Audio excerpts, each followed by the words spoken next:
Hi, folks. Welcome to Crisco's Corner. Unfiltered commentary. Not your truth, the real truth. Please like, share, and subscribe. And as always, thank you for your support.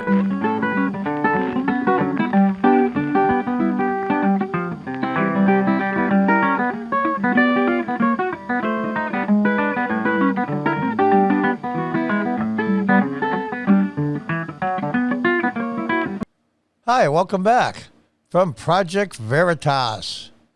Lawsuit update. New York Times forced to respond. Now, this is the suit for malice that Project Veritas has against the New York Times. Now, just in the last couple of weeks, they always do a motion to dismiss, and the judge refused and wants to continue on. Now, my understanding in the last 50 years, this has only happened 8 times in these kind of suits. Proving malice is really, really difficult. But the judge allowed it to proceed. And if you know James O'Keefe, and he said repeatedly, and his history shows it, he won't settle out of court. So now what happens is they're forced to give records, to disclose certain things they have to show. Update. New York Times forced to answer Veritas' defamation lawsuit.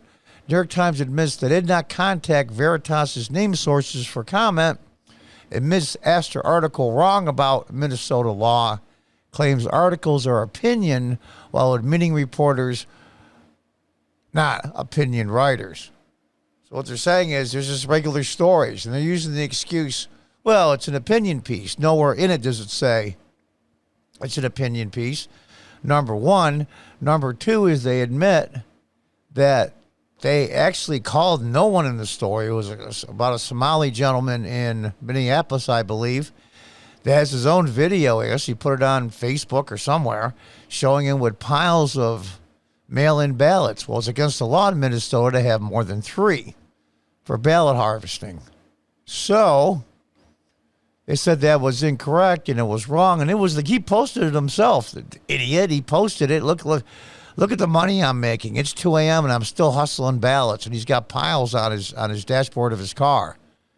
And they were saying that was false, and it was not true, or configured or edited wrong, or all kinds of stuff.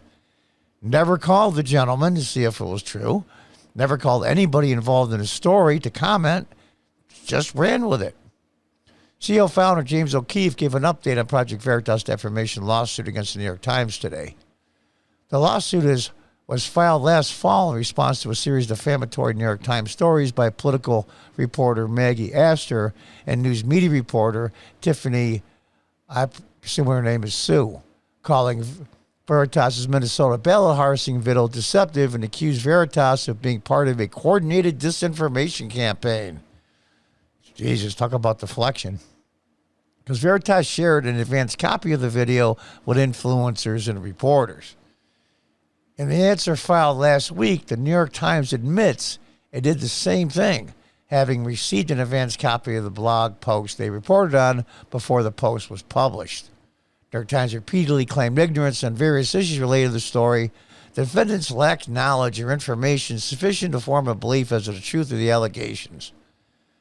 Jesus. You can read the rest of it here, but the New York Times admitted, even though they said the law about ballot harvesting only could allow 3 was suspended, even though it wasn't suspended, and they wouldn't correct it, calling Project Veritas basically a liar and disinformation. The Times never contacted any of Veritas' named sources for comment, including a source the Times admits it used over 10 times. I'd like to get a hold of the person they used them before. And we can read on. Let's read the story itself.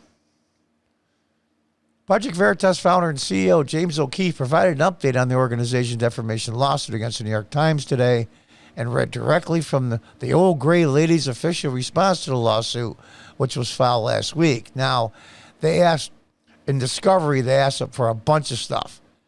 And I think it was, I don't know what's on here, 50, 80, 90 of them. I don't even remember what the number was. And this is what the response. Defendants lack knowledge or information sufficient to form a belief as to the truth of the allegations in paragraph 24, and on that base, deny them. In other words, we don't know. Times was forced to answer Veritas allegations, and despite admitting certain points, the newspaper continually issued denials or claimed the defendants lacked the knowledge necessary to formulate a complete answer. Isn't that interesting? Well, we can't answer your discovery questions because we don't know. Unbelievable. And if you want to read the whole thing here, this is specific responses, and you see on here, defendant's lack of knowledge or information, and on and on and on, over and over and over.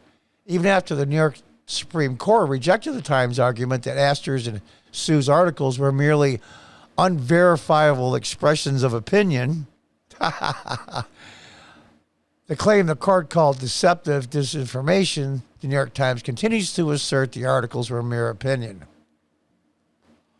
saying the Minnesota law was amended or temporarily suspended.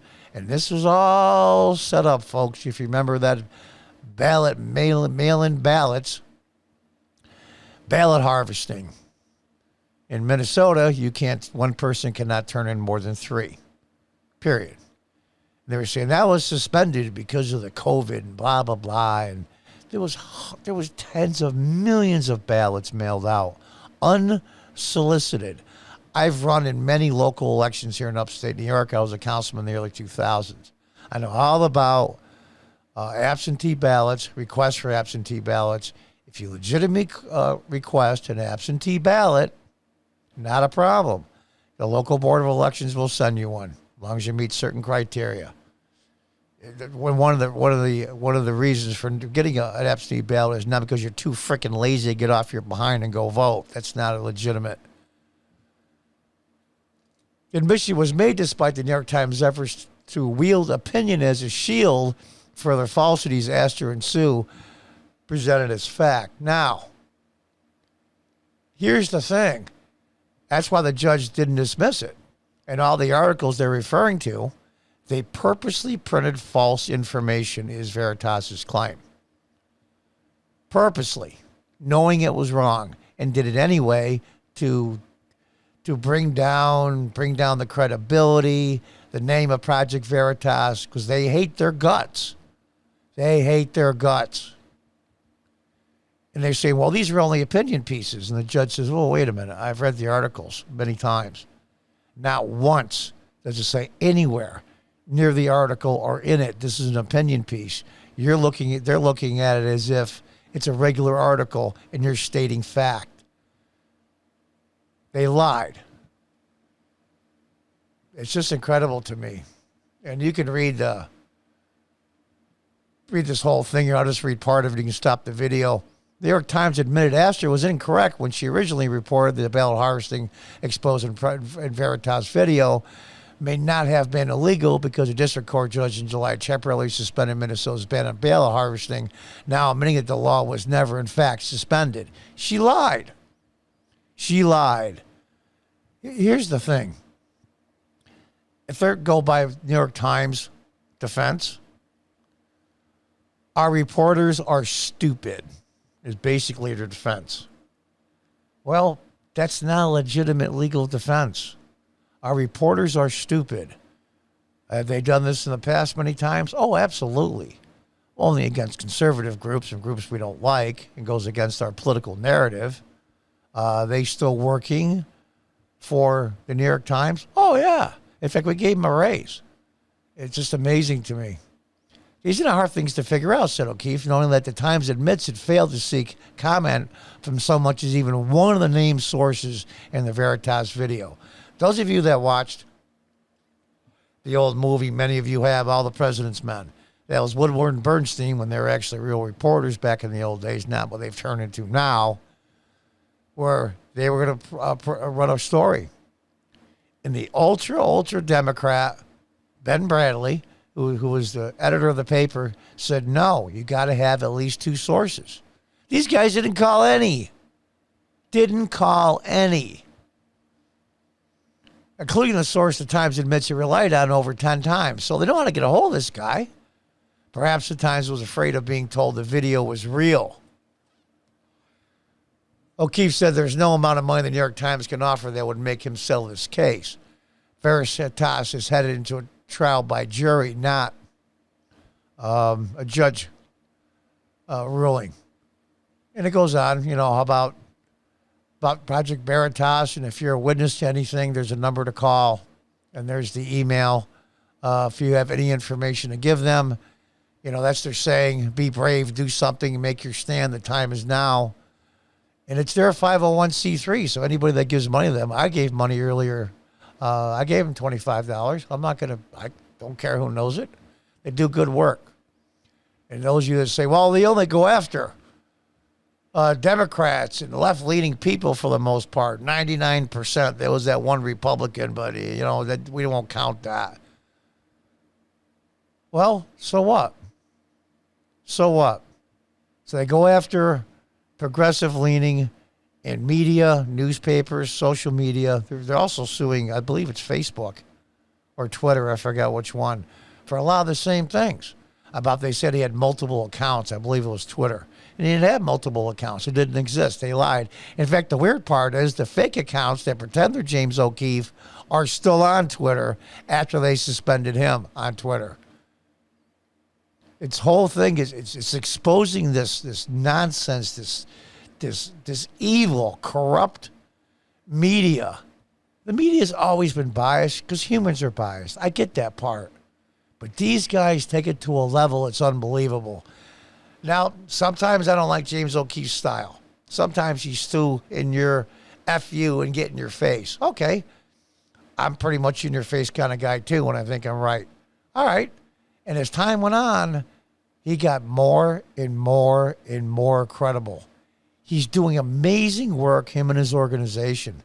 Just an undercover video with a big shot in CNN talking about how basically all the stuff they did with Trump and COVID and all that was just propaganda. And now they took off the death number one day on the CNN, and the head of CNN called it on the bat phone and told them to put it back up because death sells. Death makes money. And they lie and they lie and they lie. Not telling the whole truth is often a lie, but these guys don't even do that. They just outright lie. And this gentleman and his organization has the financial backing and the resources to go after these people. And I hope he gets a freaking ton of money in the end. And he uses that money to get more and more undercover people and file more and more lawsuits and expose these monsters for what they really are. The gentleman basically said on film, we lied so Joe Biden would win. That's a news organization? I'm 64 years old. When I was young, I wanted to be a reporter. So I thought it was cool. And I was a reporter when I was in junior high school for a make-believe labor dispute. And it was pretty cool. I liked it a lot. I never pursued it, of course, when I got older, unfortunately. But here we are. These aren't reporters. They are mouthpieces for the Progressive Democrat Party. So is social media. And it's wrong. Just because I'm a conservative and a Republican, it has nothing to do with it. This is evil and it's wrong. So my hat's off to James O'Keefe. You're doing yeoman's work here, my man. You really are. And sometimes I don't like it when they rub their nose in it, but you know what? As time goes on, I enjoy it more. These people are evil, and worst of all, they're stupid. I used to say this when I had my business here, when I used to argue all the time with the progressives in the areas. I'm in a low-income area. The mix of arrogance and stupidity is an incredibly bad mix.